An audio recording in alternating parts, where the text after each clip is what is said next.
मेरे पिताजी के बारे में, मेरी माताजी के बारे में मुझे अलग से सत्र करने की जरूरत नहीं पड़ती, क्योंकि उनको मैं बचपन से जानता हूं।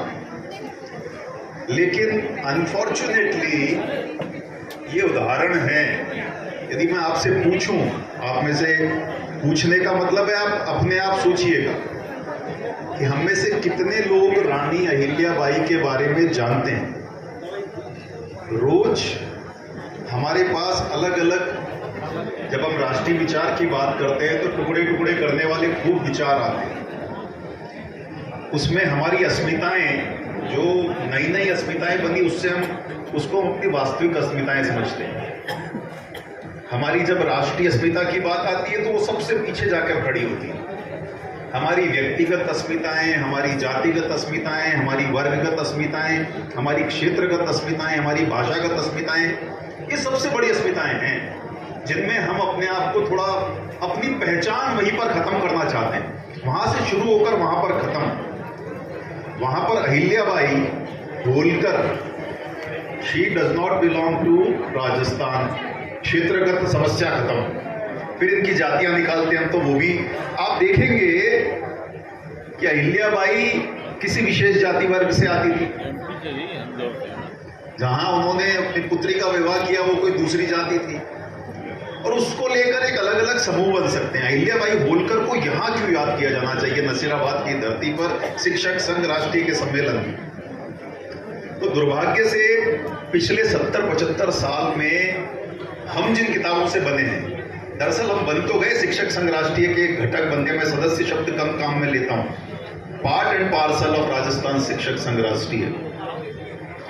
लेकिन जब शिक्षक संघ राष्ट्रीय के घटक बने तो मुझे मेरी पहचान के बारे में कितना पता होता है जब ये बताया जाता है कि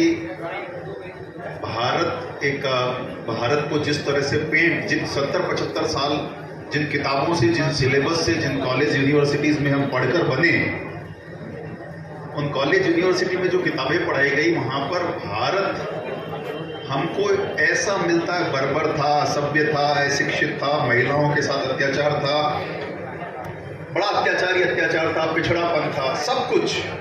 हमारे सपने में गंगा नदी नहीं आती, हमारे सपने में टेम्स नदी आती। उसके बीच में शिक्षक संघ राष्ट्रीय से जुड़े होने के नाते मेरी ड्यूटी बनती है कि मैं अपने आप को पहचानूं, और मैं पहचानूंगा तो मेरे विद्यार्थियों को पहचान करवा पाऊंगा हु एम आई।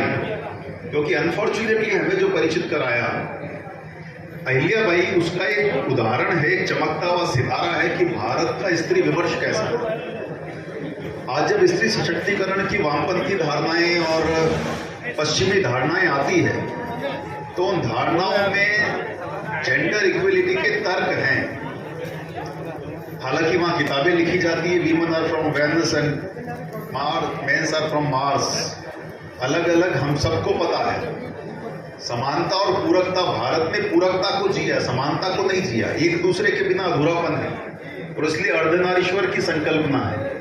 और इसलिए भारत का जो स्त्री विमर्श है, वहां पर कमजोरी नहीं है, वहां पर प्रकृति है, भक्ति है, तो साथ में शक्ति भी, प्रेम है, दया है, करुणा है, तो शौर्य भी है, कठोरता भी है, कोमलता भी है।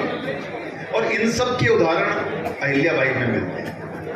अब हमको बताया जाता है कि भारत एक पिछड़ा समाज था, तो अहिल्याबाई का चरित्र ध्यान में आता है कि उस समय वो 30 साल तक एक ऐसे राज्य में सुशासन दिया जब लगता था कि स्त्री पिछड़ी हुई होती है, स्त्री को राज करने का अधिकार नहीं है, महिलाओं को हमेशा कुचला गया है भारत में। उससे ठीक पहले मुगलों का शासन, उस समय यूरोपियन शक्तियों का शासन। उस समय अहिल्याबाई एक चमकता हुआ सितारा है। सुशासन क्या होता है, भारत की एक स्त्री क्या कर सकती है, अहिल्याबाई होलकर भारत की स्त्रियों के उस गौरव का प्रतीक है। कितना उनके पूरे जीवन को आप देखिए। जब हम सुशासन की बात करते हैं, आज भी मॉडल ऑफ गुड गवर्नेंस, इस पर डिबेट होती है। हमारी सारी डिबेट पॉलिटिक्स की गुड गवर्नेंस पर आकर टिकती है। हालांकि गुड गवर्नेंस के मायने क्या होते हैं ये हम अपने हिसाब से परिभाषित करते हैं, लेकिन गुड गवर्नेंस होने के क्या क्या पैरामीटर्स होने चाहिए। किसे आप किस गवर्नेंस को गुड गवर्नेंस कहते हैं? कैसा शासक गुड गवर्नेंस दे सकता है? कि सुशासन होता क्या है? आज हम करप्शन की बात करते हैं, ट्रांसपेरेंसी की बात करते हैं, अकाउंटेबिलिटी की बात करते हैं, एजुकेशन की बात करते हैं, हेल्थ की बात करते हैं, उद्योगों की अर्थनीति की बात करते हैं, विकास के इंडेक्सेस की बात करते हैं। क्या आज से 300 साल पहले एक महिला ने इन सब चीजों पर किस तरह विचार किया था? एक महिला शासन, और वो शासन किसी से छीन कर नहीं लिया, युद्ध करके नहीं लिया। आप देखिए कि भारत की परंपरा में वो 8-10 साल की एक बालिका किसान परिवार में पैदा हुई, शिव मंदिर में भक्ति कर रही है, तथाकथित पिछड़ी जाति से आती है, और मालवा के सूबेदार वहां से निकलते हैं, स्त्री के तेज को देखते हैं, उस बालिका के तेज को देखते हैं, और बिना जाति भेद का विचार किए हुए कहते हैं उनके पिताजी से कि इसको मुझे अपनी बहू के रूप में दे दीजिए। एक बड़े सूबेदार एक बहुत पिछड़ी जाति की बालिका को लेकर आते हैं,